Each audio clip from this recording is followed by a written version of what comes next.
जाओ उसके नाम पर, उसके नाम पर सभी लोग तालियां बजा रहे हैं। किसने कहा है? क्या देखेंगे?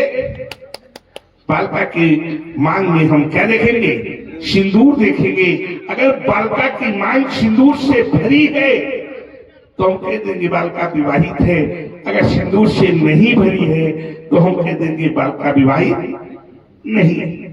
देवता, हमारे देश की संस्कृति कुछ ऐसी है कि हम ये विश्व में क्या इसी चिन्ह के द्वारा विवाहित या अविवाहित जानी जाती है?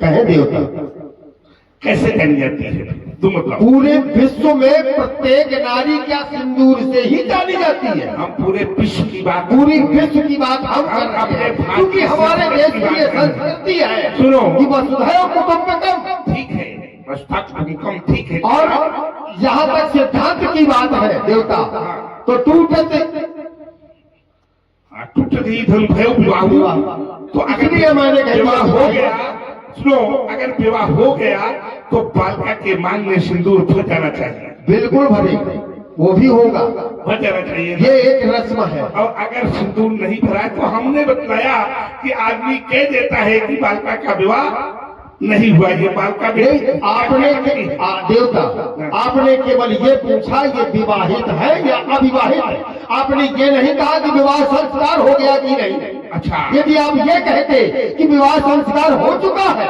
तो मैं कहता कि नहीं। अच्छा, विवाह संस्कार और विवाहित में अंतर है? बहुत अंतर है। क्या अंतर है बताओ? जैसे आज सिद्धांत दिया गया भयऊ विवाहू, विवाह तो हो गया लेकिन विवाह संस्कार अभी होना बाकी है। विवाह संस्कार में क्या बाकी है? जैसे वैदिक रीत के अनुसार एक वाक्य उत्तर दीजिए। अब आप शुरू हुए तो हम चाहते हैं हमारे यहाँ कोई वार्ता हो। नहीं, क्या होगा? वैदिक नहीं, क्या वैदिक? वैदिक किसे कहते हैं? वैदिक रीत के वैदिक किस अनुसार भाषा का शब्द है? वैदिक किससे टूट कर बना है? वैदिक में क्या धातु है? वैदिक में क्या प्रत्यय है? क्या जानते हैं? हम ये कहना चाहते ज्यादा ज्ञान न बढ़ाओ। अगर ज्ञान बढ़ाओगे तो फंसोगे, और फंसोगे मत कहना क्या हो रहा है। हम बहुत सच्चे महात्मा है, आदमी को ऐसे निपटा देते हैं, लेकिन अगर हम सोच ले तो बड़ा मुश्किल है। फिर आप कैसे नहीं निकल पाओगे? आप शुरू हो रहे थे, शुरू हो जाओ तो परेशान हो जाओगे ना। मेरा विषय ये नहीं तो था। प्रश्नों की मैंने है। एक विरोध किया था कि बालिका का विवाह हुआ या नहीं हुआ, मैंने इतना भी नहीं दिया था।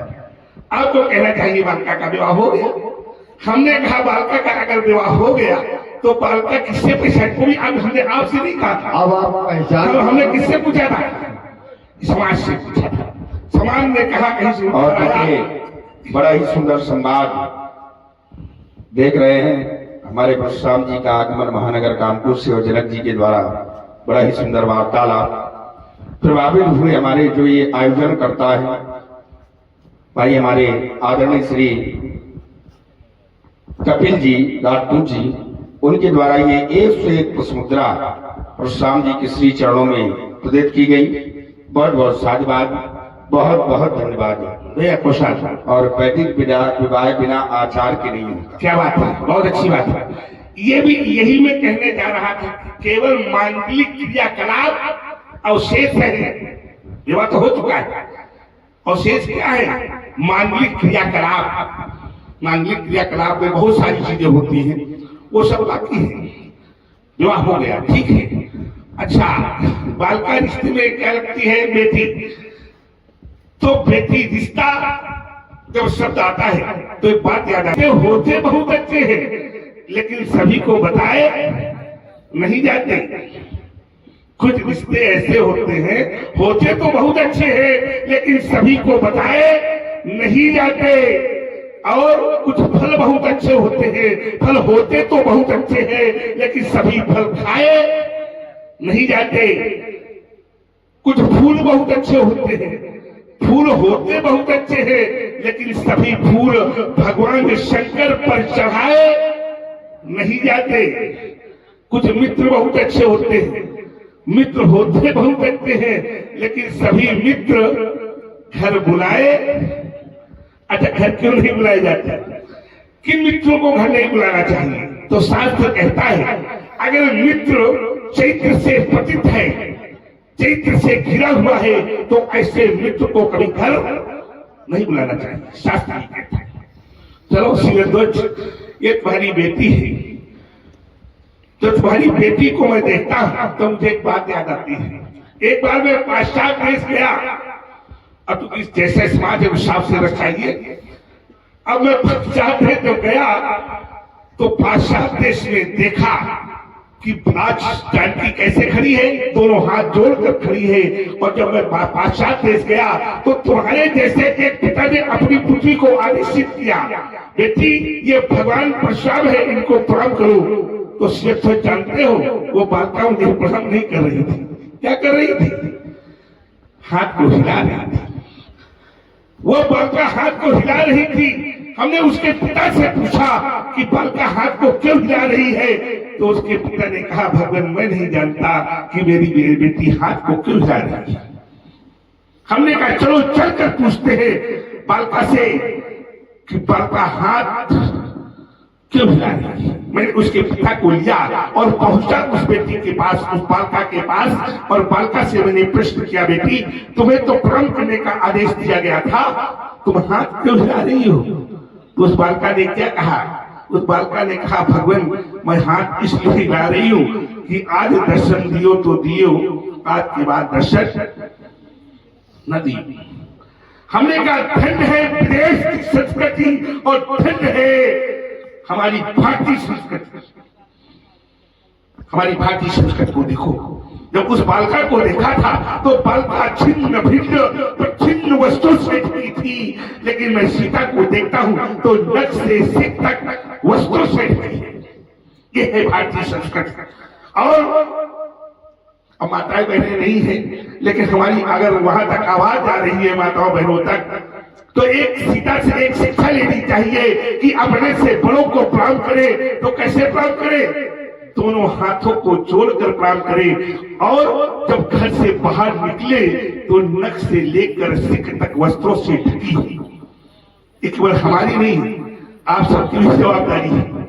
हमारी माताएं बहनें जब घर से बाहर निकले तो क्या नख से लेकर सिर तक वस्त्रों से ढकी हो, उस बालिका के तरह नहीं है। और कभी श्रृंगार करने की आवश्यकता पड़ जाए तो किसी को नहीं देखना है।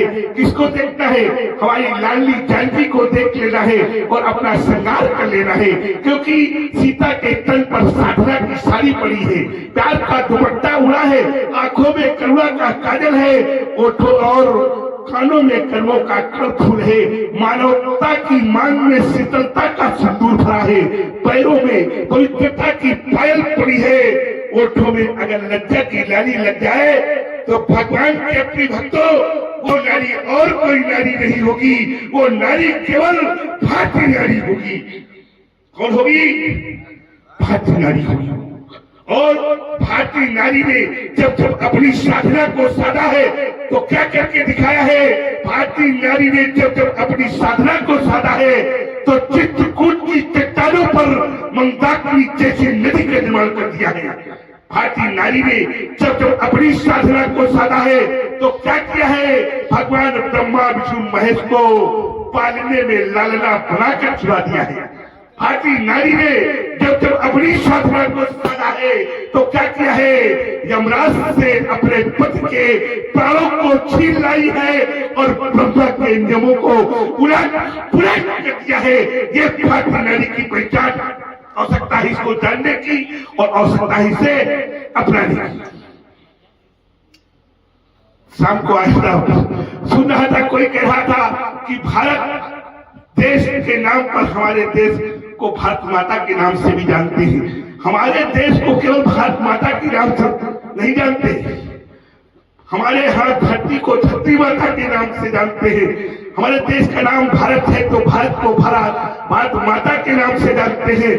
वृक्षों में तुलसी को तुलसी माता के नाम से जानते हैं और पशुओं में गौ को गौ माता के नाम से जानते हैं। जल में गंगा को गंगा माता के नाम से जानते हैं। पुराणों में गीता को गीता माता के नाम से जानते हैं। ये वो भारत देश है जहाँ पर अपनी माता को तो माता कहते हैं, अपनी पत्नी को भी माता कहा जाता है युग भारत देश से। आवश्यकता है केवल जानने की और पहचानने की।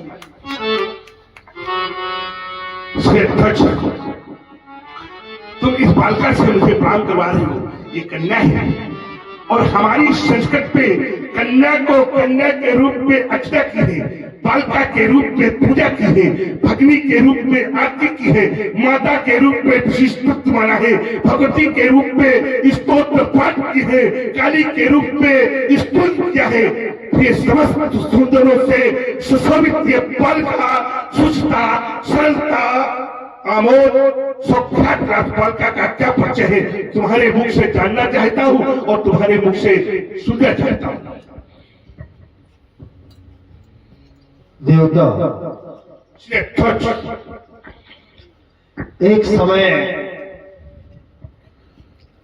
मिथिला में दुख के बादल छाए। एक ऐसी करुण गाथा जिसका स्मरण होते ही मेरा हृदय कांपने लगता है देवता। और वो ऐसी दुखद गाथा, किस भांति मैं वर्णन करूं मैथिली की प्रभु करुणा कथा। क्या हुआ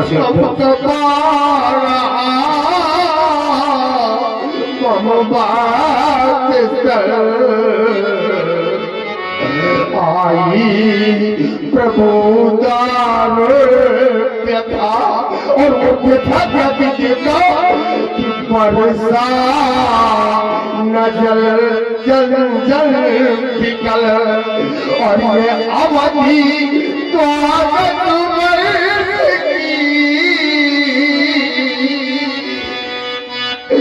और बचल रहा मम मने मानस। जो युक्तियां सफल ना हो सकी। देवता, 12 वर्ष तक मेरे राज्य में पानी की बरसात नहीं हुई। तब मैंने अनेकों युक्तियां की, अनेक तालाब खुदवाए, बावड़ियां खुदवाई, कुएं खुदवाए, परंतु कोई भी युक्ति सफल नहीं हुई। और हुआ क्या कि तपता धरातल चतुर्दिके ये भूतल तवातल उठा। तब देव ऋषि के दर्श से आशा तब कोमल खिल उठा। ब्रह्मा सुवन सिखे मान ही है दंपति सका हम पर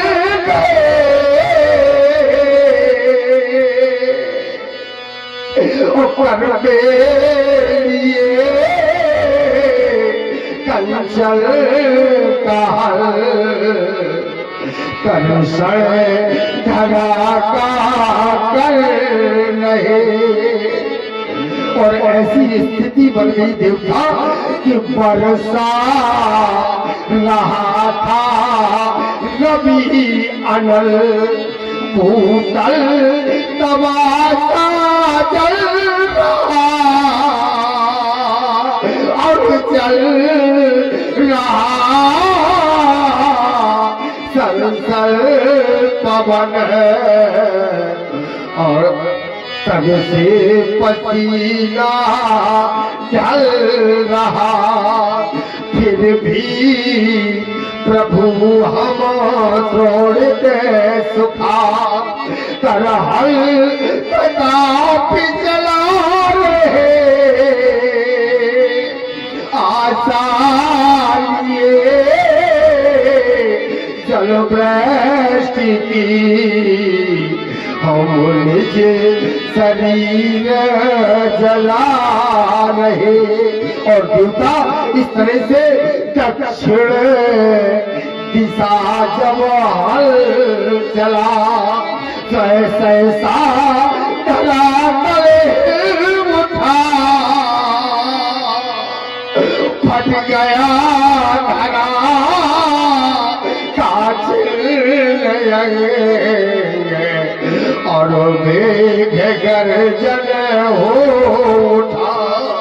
जो ही दक्षिण दिशा की ओर ये हमारा हल गया जो ही धरातल फट जाता है देवता, और आकाश में तीव्र ध्वनि सुनाई पड़ती है।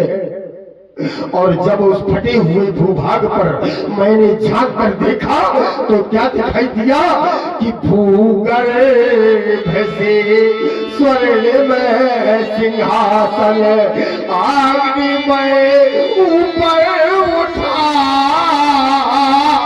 क्या कह रहे हो उसमें? कन्या सिंहासन रूढ़ नख गद गद हृदय बम हो उठा। ये वही दुलारी है भगवान सलमुख छटा सब रही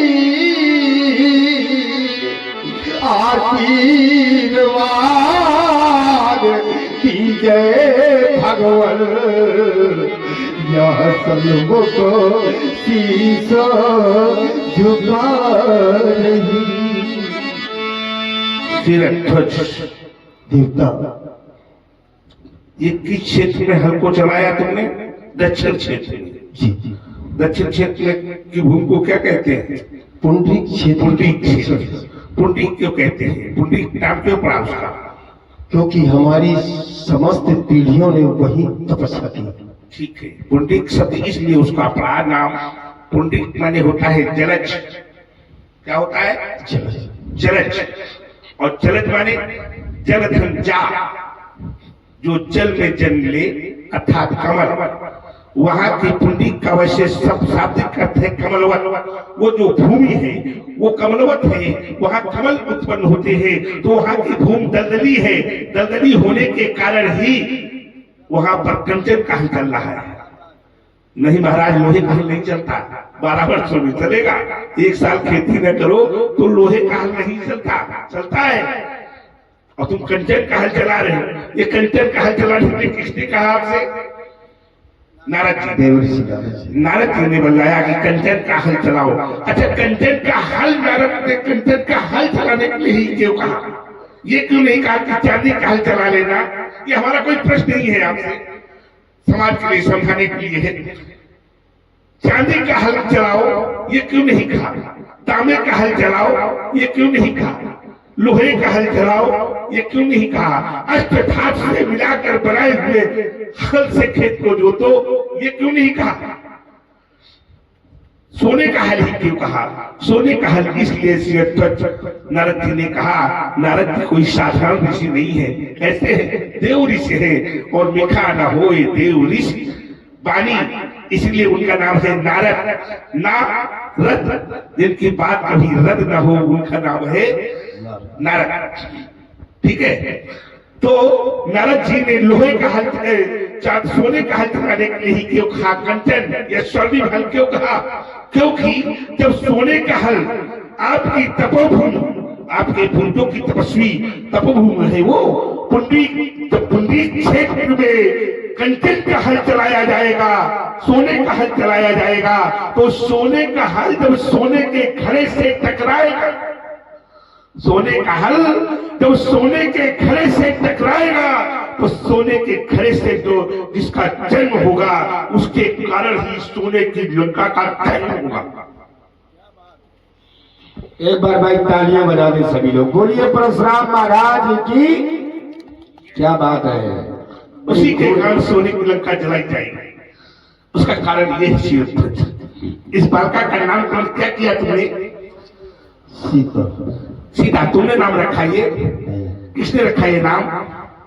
देव ऋषि नारद। अच्छा, आपने क्या नामकरण किया इसका? शिव। नहीं, ये नामकरण आपके द्वारा नहीं किया गया।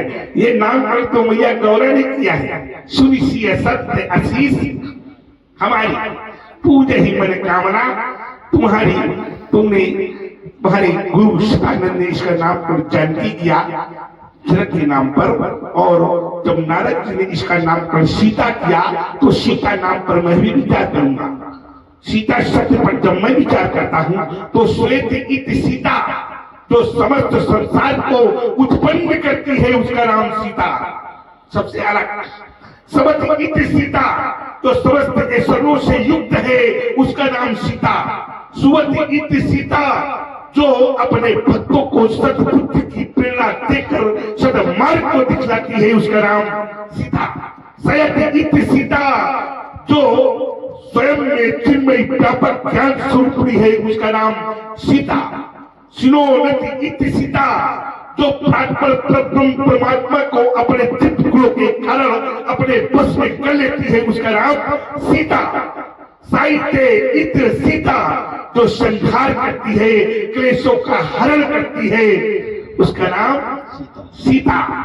हल के अग्रभाग को कहते हैं सी से इसका जन्म, इसलिए इसका नाम सीता।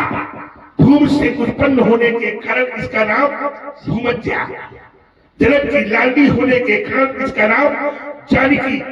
विदेह की दुलारी होने के कारण इसका नाम वैदेही। मिथिला की प्यारी होने के कारण इसका नाम मैथिली। इसका एक नाम और है, इसके कितने नाम है? 108 नाम है।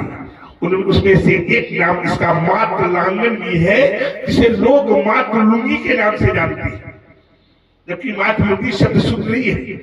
उसका शुद्ध शब्द है मात्र लांगन। लांगन माने हर होता है। तो ये सिरध्वज के पाल का 3 लोग 14 भुवन सप्तद्वीप में नाना प्रकार के नामों से अपने यश को स्थापित करेगी, और साथ में तुम्हारा नाम भी अमित अक्षरों में इतिहास के पन्ने में लिखवा देगी। इसलिए सिरध्वज पालका के लिए सुंदर सा आशीर्वाद संकेत। जा बेटी तू जा,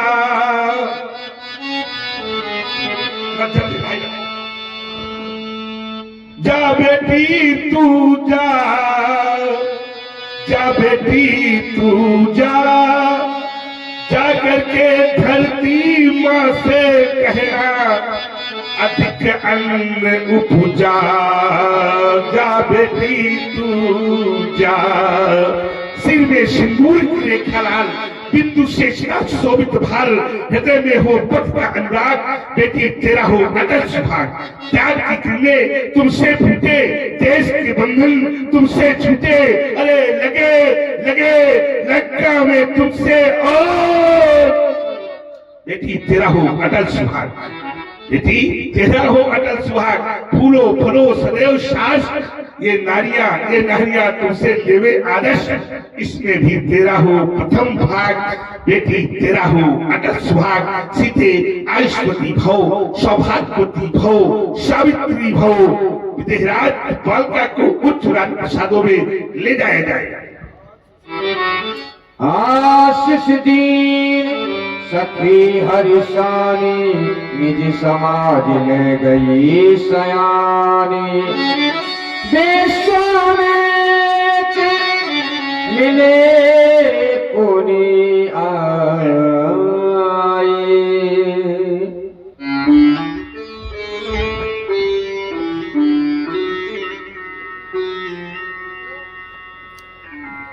आइए बाबा, आओ बाबा। आप कुशल से तो हैं, वैसे बाबा आपसे कुशलता पूछना उचित नहीं होगा, क्योंकि आप तो कुशल और अकुशल दोनों के आधार हैं। और इस समय महाकुंभ की यात्रा चल रही है, तो बाबा उधर नहीं गए, इधर चले आए? नहीं, हमको महाराज जनक का बुलावा आया, हम मिथिला में आ गए। अच्छा, हाँ। प्रयागराज से कोई बुलावा नहीं आया आपका? नहीं, वहां से बुलावा नहीं आता, जाया जाता है। जाया जाता है। हाँ। तो आपको जाना चाहिए, या वरिष्ठ महात्मा संत मुनि अभी महामुनि? चल रहा है, चले जाएंगे। कब चले जाओगे? जब कुंभ समाप्त हो जाएगा तब चले जाओगे? कुंभ में चलता है। चलता है बाबा, चलो वहाँ कुंभ चल रहा है, चलने दो। मैं यहाँ पर चल कुंभ का निवारण कर देता हूँ। मुद मंगलमय संत समाजू, मुद मंगलमय संत समाजू, जो जग जंगम तीरथ राजू। जहाँ संत उपस्थित होते हैं आप जैसे, वहां स्वयं अपने आप चलकर तीर्थराज प्रयागराज तीर्थ स्वयं आ जाते। वर्ष पहले आपको मैं रेवा नदी के तट पर मिला था, तब बाबा मैं छोटा था, आप बड़े थे, आपके कंधों में बैठकर मैं घुमा करता था। बाबा कंधे मजबूत है, अब बुढ़ापा है, पहले मजबूत थे।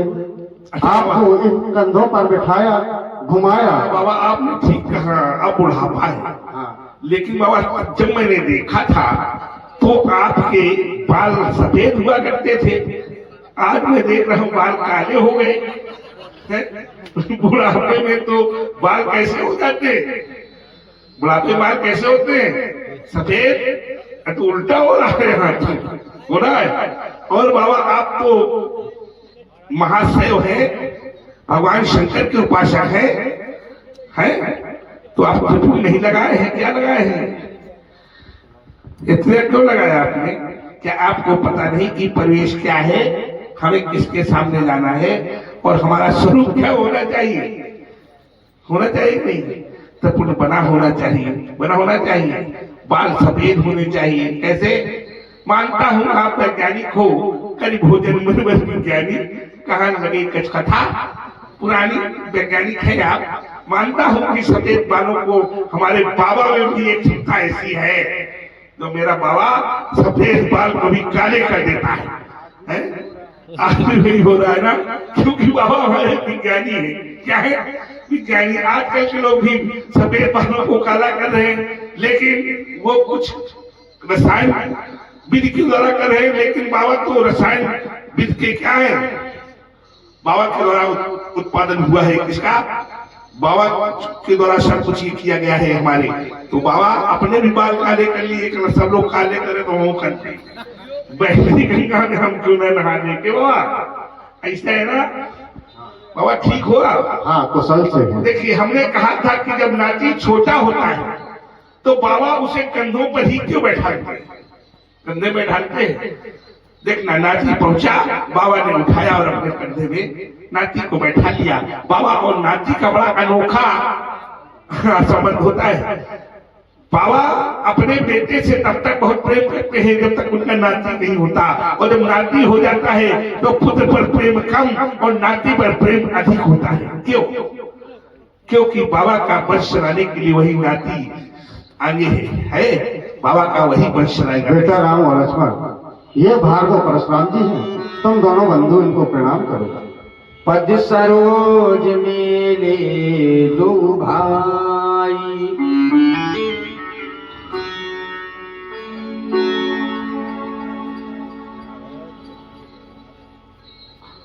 कौशिक कुंवर रावणे कौन?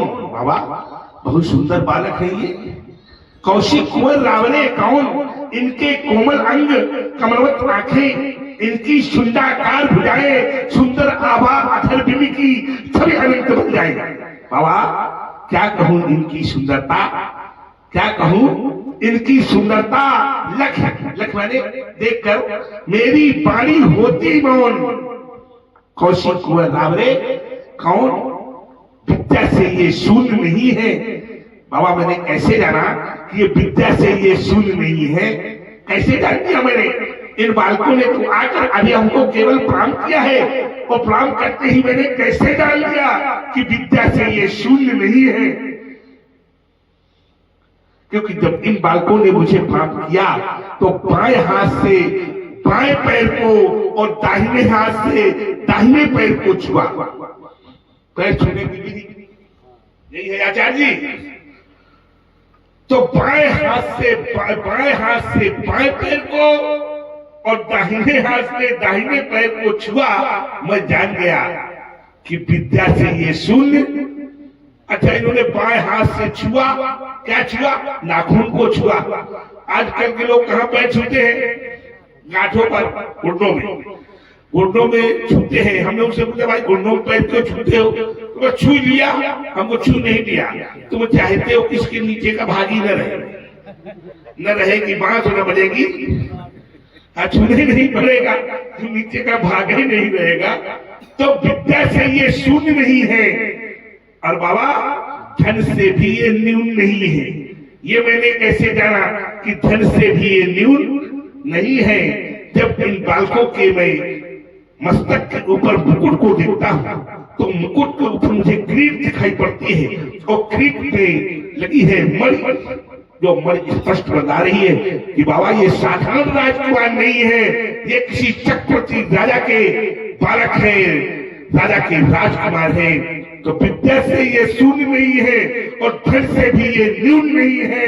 तो किस प्रदेश के रहने वाले ये बल विद्या के ये कौन? कौशिक कुंवर रावरे कौन? बाबा ये कौन है, क्या परिचय है इनका? शिक्षा मुझे अवगत कराए। सतत साहित्य साधक, गंभीर तत्वान्वेषक, भाषा भागीरथी की दिव्या अवगाहक, कविकुल, कुमुद, कलाधर, कान केसरी, काव्य देश कृपा पात्र भार्गव श्री परशुराम जी के चरणों में कुमार लक्ष्मण का प्रणाम स्वीकार हो। आपके चरणों में प्रणाम है कुमार लक्ष्मण का। निवेदन है आपसे और निर्देश है समाज को। देख रहा हूं सभा का स्वरूप, समाज का परिवेश, इसलिए आपके चरणों में एक निवेदन निवेदित कर रहा हूं, क्योंकि आप हमारे ईश्वर हैं। राज